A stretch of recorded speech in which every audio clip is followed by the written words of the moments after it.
I saw him go behind that building. Haha, what a lucky hit. Well, now that he has my full attention, and he's not going anywhere, it's so lovely to have a captive audience. Let's see if we can find exactly where his vital bits are. Ooh, that was a good hit. That's not a tiger 2. There's 2 of them. 3! How delightful. It is so fun to disable 3 tanks that can't even see you. This is a rare treat for the Scout Recon tank. And that APDS is performing nicely. One more maybe? There we go. Very nice. Dropping in to save the day. The airborne tanks are on the way. Not much armor to speak of, but mobility that doesn't suck. And we pew, pew, pew, till all the tanks are gone. This victory song we sing. Dropping in to save the day on flying recon wings. Welcome back to the channel, guys, and today we're driving out some mobile tanks. They're so mobile, in fact, they can travel at hundreds of miles per hour at thousands of feet above the ground. And after a brief drop with some parachutes, they can be manned by the bravest of air recon spearhead kinds of soldiers.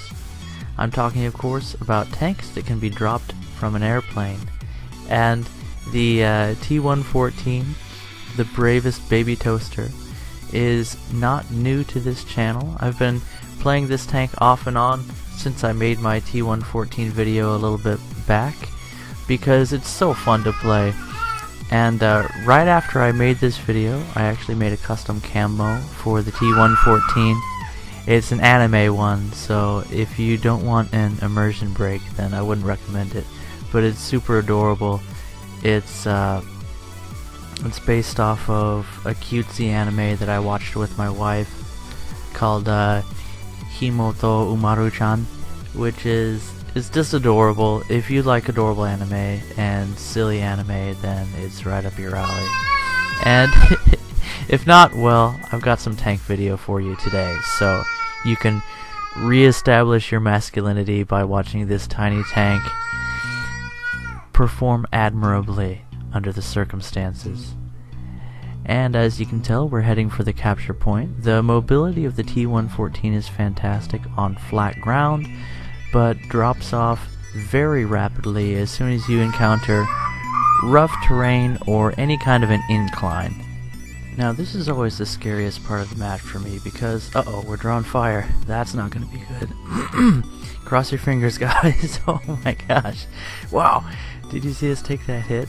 Amazingly, the negligible armor of the T114 served well. We just overpenned that, or we were overpenned by that shot. Another one comes in, takes out our cannon breach, but leaves the crew unscathed. If we lose a single mission, or if we lose a single crew member, it's back to the hangar for us. So we got lucky, and while we're here repairing, we might as well try and get eyes on the enemy.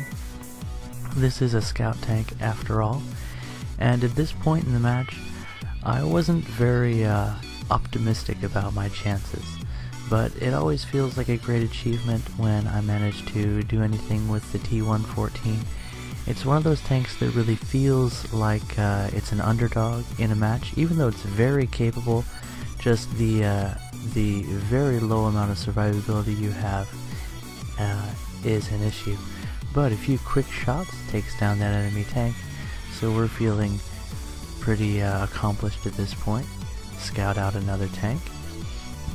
And this is a lot of fun when you're sitting behind cover using that low profile, taking advantage of the low velocity of your main gun to lob rounds over cover to engage enemy tanks. And I could sit and try and engage that Jagdpanzer, but that would probably be the end of the match for me, because that's a very popular enemy position. As you can see, we scout another tank and decide to start taking shots at him. We're just enough out of the enemy's main focus that I feel like we can probably take this guy one-on-one. So trying to peer through that smoke and see where he might be. And a hit, no real damage. Second one, nice turret shot, takes him down. It's really nice to see when you spot enemy tanks that sometimes, every now and then, your teammates will back you up and help you take them down. It's kind of like mammoth hunting, and in the case of the T114, it's like using a toaster to kill a yak. Anyway, we're already very happy with our performance so far in this match, and we're capturing the point. Looks like we're going to be uncontested, so that's nice. I don't really like to face enemies directly in the T114. They usually smile, lick their lips, and then annihilate me with heavy machine gun fire. So it's good to have the point all to myself. And taking down an airplane, wouldn't that be cool if I could take out that Donier with my spotting machine gun? But looks like that's not going to be the case. Back to the old routine. This flank is still active, as you can tell, and we get taken down by one shot. But because we captured a point and got a few points to our name, we try taking out an airplane and we get taken down by an SPAA. So we might as well stick with the airdrop tank routine and take out the T92. Now, this is considered a light tank in the game, whereas the T114 is considered a tank destroyer. So you'll be able to spawn in both of these vehicles at the base respawn cost, which is pretty nice. So that means you only have to get a few points in order to ensure your ability to roll out in one of these vehicles, and both the T114 and the T92 are well equipped for the role that they are expected to perform on the battlefield.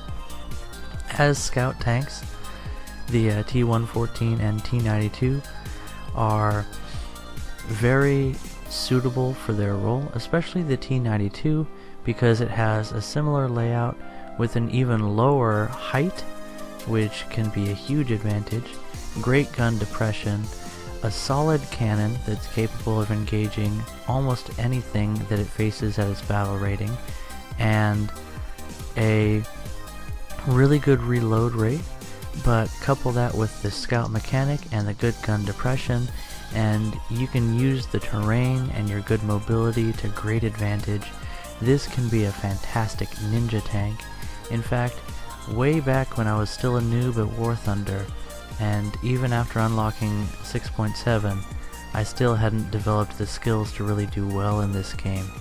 Way back then, the T92 was the first tank that I got 7 kills in one match.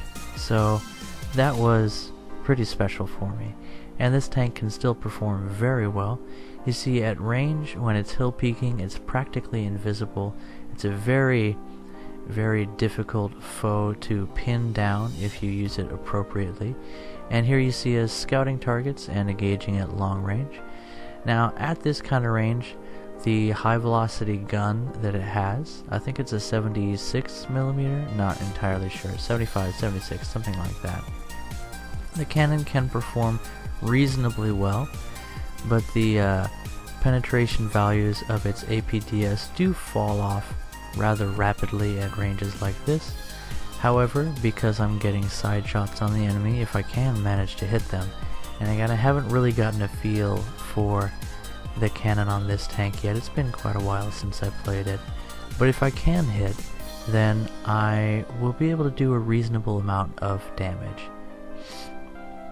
Now, the T92 is not the kind of tank that you take down enemies with one hit in. Man, I really wish that I could scout enemy planes. That would be pretty cool. But if it is possible to use the scouting mechanic on them, I haven't been able to catch them. I think, though, it's only for scouting enemy tanks. Anywho, we are trying to be not too aggressive here.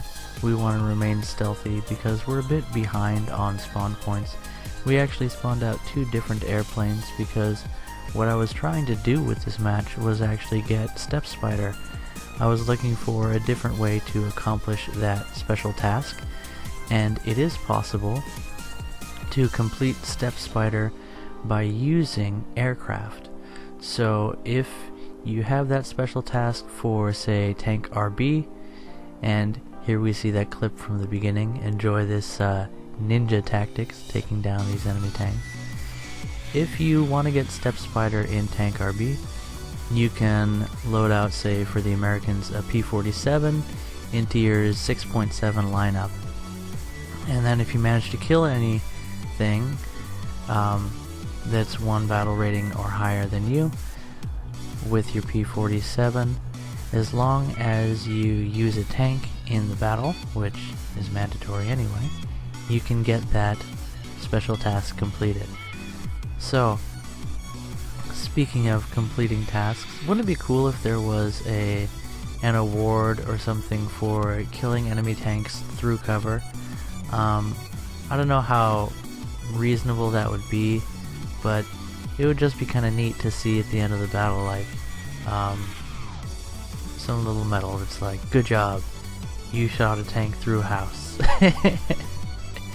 I don't think that'd be the best name for the medal, but it's probably a good thing that it's not my job to come up with those things. So we managed to take down a couple of enemy heavies, which is really hitting above my weight class with this tank, so I'm rather pleased with myself. And now I'm continuing to fulfill that scout role.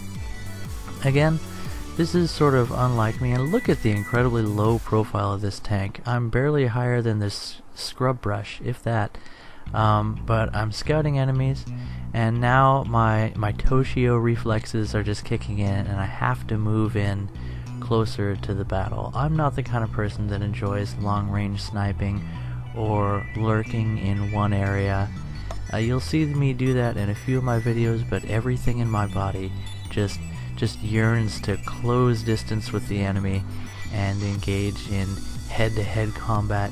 It's still the noob in me, I guess, because the meta of War Thunder is really to flank the enemy, to sit on the other side of a ridge with none of your tank visible and use your binoculars to see when the enemy's moving, and then as soon as they're not looking in your direction, you roll over that ridge line and make them pay for having the audacity to move. But here we are, capturing another point. And again, I like to play the objective. What was that? That looked like a bomb. That scared me. I like to play the objective. Did an enemy fighter just YOLO into the ground? Is this arcade? Anyway, I like to play the objective and move from capture point to capture point. And that is what a lot of the people who win matches do. I'm not the best at long-range gunnery. I'm not the best at getting lots and lots of kills. So the way that I contribute to the team is, one, by staying active. So I try to harvest as many spawn points as I can because I know I'm going to die several times in a match. And my best lineups use aircraft to basically harvest spawn points. So generally, if I'm playing really seriously and playing to win and not trying to just play one specific tank, then I will take out a light tank or something with good mobility and low spawn cost, and I'll capture a point as soon as I can, and then after that just play aggressively, try and get as many points, but basically my goal is to die. I don't J out and get into an aircraft immediately. That's not my style. I like to see what I can accomplish with every vehicle that I take out. But I'll play aggressively, die gloriously. And there's somebody who probably had the same idea. A Flak Panzer. Those have been my bane in other videos with, what was that? One of the tanks I was taking out at low tier, I got wiped out by a Flak Panzer. Oh, it was the new British armored car, the Christmas event reward vehicle. Anyway, you can catch that in another video. But look at how stealthy the T92 is. So, as I was saying, spawn point strategy. So I'll play aggressively with my first spawn. Oh, hello there. What a lovely side armor you have. And a nice shot into the engine compartment. Doesn't quite take down the engine. And because that's a casemate style tank destroyer, I know that as soon as I get his engine, he's not going to be able to do anything. He's got backup coming on the way, so I need to take him down quickly. I aim for the ammunition, but that's a miss. I quickly scout that other enemy tank and take him down. Let's see if we can take down that other guy as well. Has he noticed us? Oh, he got taken out. So that makes things a little bit easier for us. And desert maps are just gorgeous for these light tanks. So I've gotten a little bit off track, but yeah, my strategy when I'm playing really seriously, playing to win, is play aggressive with my first spawn in something cheap. Then after I die, fly out in an airplane that can take down enemy tanks, preferably something that can also play a fighter role. The P-61 is a fantastic example of that. It has 4,000 pounds of bombs that it can drop in 2 volleys, and very, very capable of defending itself from the front and the rear with its offensive and defensive weaponry, really able to take down lightly armored vehicles as well. So that's the mission. And after I spawn in an aircraft, then I usually just pick what I want to do as the nature of the battle demands. Often a heavy tank spawn at that point can be really powerful, because usually the enemy's coming out with their second or third string vehicles by that point. And that's why I'm a big fan of American 4.7 and 6.7. Anyway, that brings our video to a close today. Hope you had a good time. Bye-bye.